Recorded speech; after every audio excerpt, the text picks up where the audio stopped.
भारतातील प्रत्येक घर, प्रत्येक उद्योग कार्बन न्यूट्रल व्हावा हे आपलं ध्येय आहे. तेव्हा हवामान बदलण्यासाठी स्वतःच्या जीवनशैलीमध्ये छोटे छोटे पर्यावरणपूरक बदल घडवून इतरांनाही या कृतीबद्दल सांगा.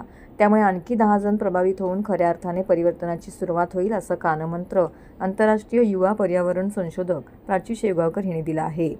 ठाण्यामध्ये आयोजित केलेल्या 39व्या रामभाऊ म्हाळगी व्याख्यानमालेचे दुसरे पुष्प गुरुवारी उमटताना 26 वर्षीय प्राची हिने हवामान बदल जबाबदारीतून संधीकडे या विषयावरती ठाणेकरांशी संवाद साधला.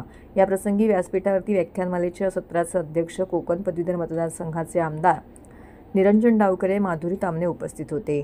तर श्रोत्यांमध्ये व्याख्यानमाला समितीचे अध्यक्ष आमदार संजय केळकर, माजी नगरसेवक सुरेश कांबळे, दीपक जाधव, शरद पुरोहित, माजी उपमहापौर सुभाष काळे, टीजेसबीचे शरद गांगल, विद्याधर वेंशप्पायन, आशाताई कुलकर्णी, निलिमा डावकरे इत्यादींसह शेकडो नागरिक उपस्थित होते. आणि विचारलं की क्लायमेट चेंज एवढी मोठी समस्या आहे, त्याबद्दल माझ्यासारखी सामान्य मुलगी काय करू शकते.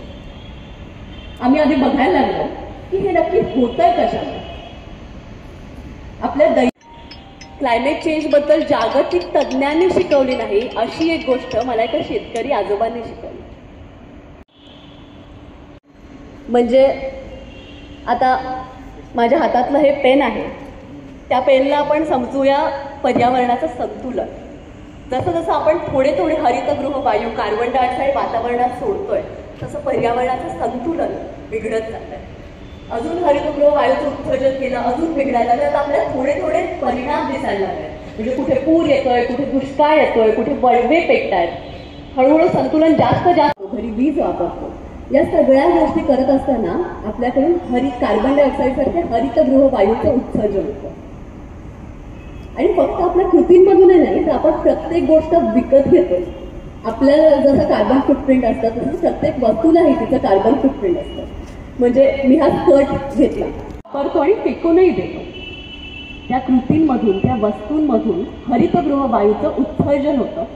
आणि हे हरितगृह वायू, कार्बन डायऑक्साईड, मिथेन असे वायू सूर्याची उष्णता वातावरणात पकडून ठेवतात. आणि त्यामुळे पृथ्वीचं तापमान वाढत चाललंय. यालाच आपण हवामान बदल आणि क्लायमेट चेंज म्हणतो. आता यामध्ये 2 आकडे महत्त्वाचे आहेत.